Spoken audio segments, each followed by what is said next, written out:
Renata, continuando na questão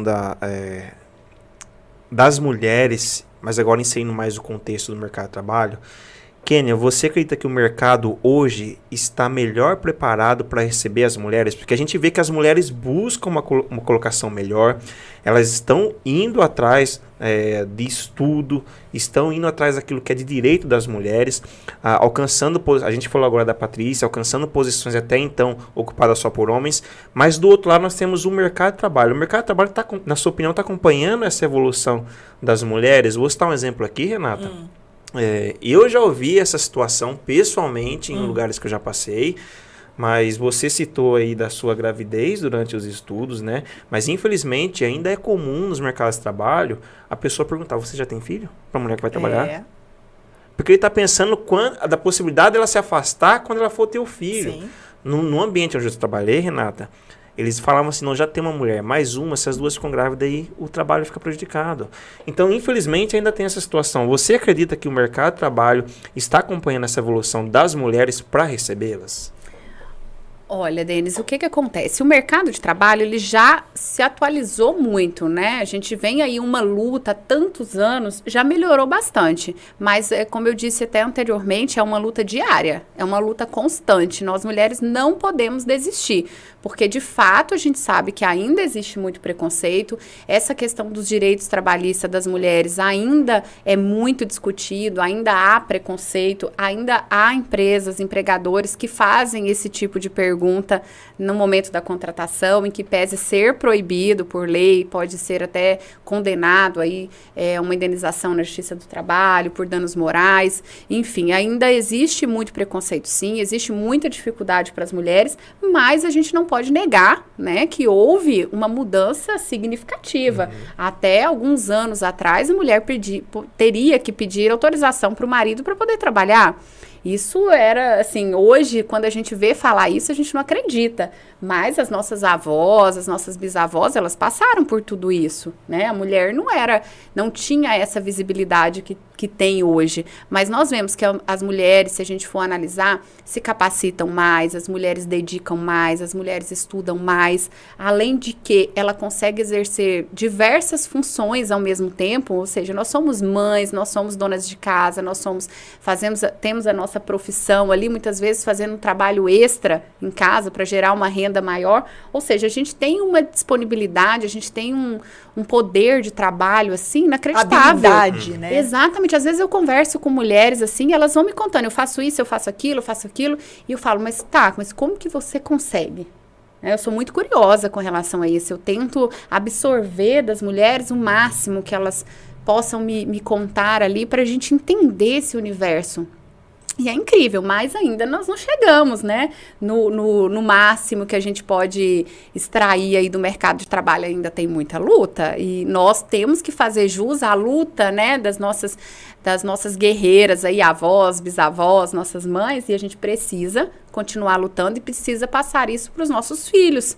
Eu tenho um filho homem, mas eu tento passar isso para ele, da importância, né, de se dar a fala às mulheres, da importância que as mulheres têm nas nossas vidas, mas quem tem filhas mulheres, também empoderar essas filhas, porque começa tudo na educação. Quando você vai ali de base, demonstrando que elas podem ser o que elas quiserem, que elas devem chegar com postura, né? Não maltratando, não querendo ocupar um lugar que não é seu e ali com grosseria. Porque muitas vezes a gente vê também mulheres que querem ocupar um cargo que talvez não estejam capacitadas para isso. E tão somente pelo fato de ser mulher que está ali. Não, a gente precisa ocupar esses cargos, mas a gente precisa se capacitar, a gente precisa estar preparada psicologicamente, tecnicamente. Ô, Renata, tem uma pergunta aqui no YouTube, Claro. no mesmo sentido da questão trabalhista.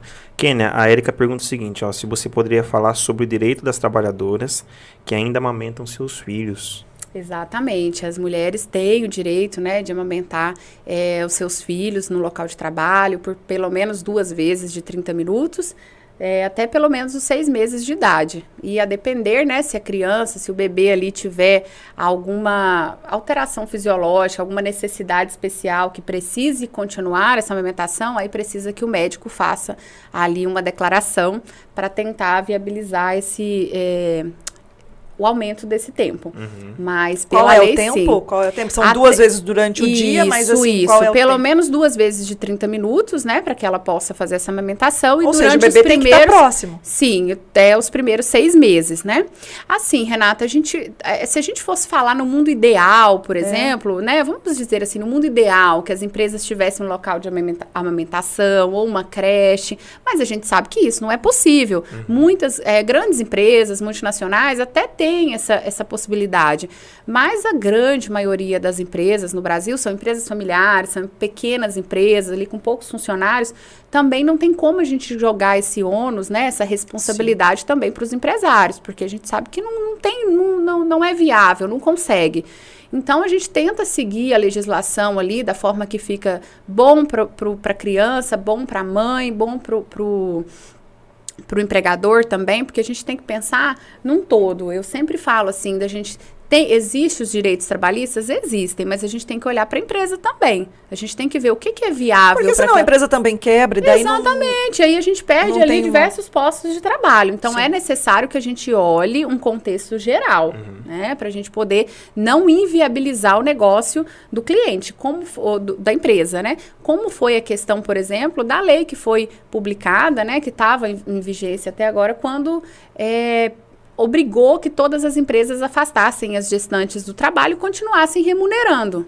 As gestantes, de fato, precisavam estar afastadas? Se sim, eu acredito que sim, né? Porque se foi publicada a lei, teria ali um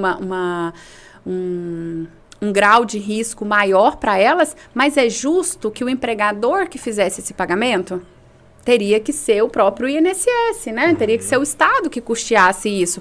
Porque quando a gente olha para as pequenas empresas que tinham ali, às vezes, 2 funcionárias, 3, por exemplo, pet shop, vendedoras, né? Que não tinha salão de beleza, que não tinha como a empregada gestante exercer o trabalho em casa, babás, empregadas domésticas, como que a gente vai colocar esse ônus para o empregador?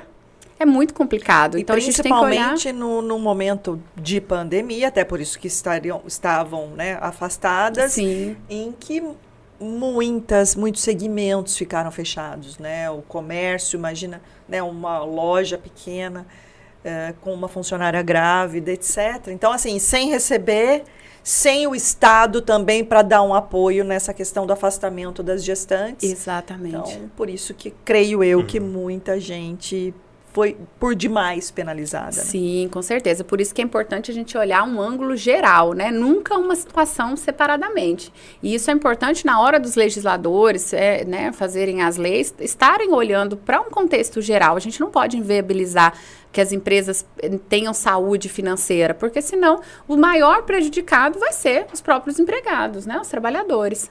Então, já que a gente entrou nessa questão, então, assim, em resumo, como é que ficou? Na semana passada foi, então, promulgada a lei, houve alguns vetos, como é que fica?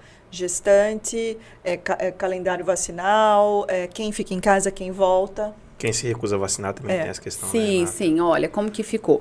As empregadas que já se vacinaram, né, que estão com o esquema vacinal completo, elas podem voltar imediatamente. Aquelas que não quiseram se vacinar, né, ou ainda não estão vacinadas, elas podem voltar também, desde que elas assinem um termo de responsabilidade que a empresa vai fazer. E aqui a gente precisa ter um cuidado com esse termo de responsabilidade, né? Porque, em que pese a lei falar que sim, muitas vezes lá na frente ela é julgada inconstitucional. Porque uma coisa que a gente precisa pensar, Renata, Denis, é que a lei que protege as grávidas, as gestantes, na verdade elas estão protegendo a criança. Então, quando a gente fala na estabilidade da gestante, quando a gente fala do grau de risco, é para a criança. E como que essa gestante vai dispor de um direito que não é seu, de um direito que é da criança? Então, nós temos essa questão aí, se depois esse artigo dessa lei vai ser julgado inconstitucional ou não. Então, eu sempre oriento, quando eu estou fazendo alguma entrevista, em algum programa, eu falo assim, olha, antes de tomar qualquer decisão, consulte um profissional para você ver o seu caso específico, para ter pelo menos ciência do risco que você vai correr, né? Porque é complicado você ter uma surpresa lá na frente.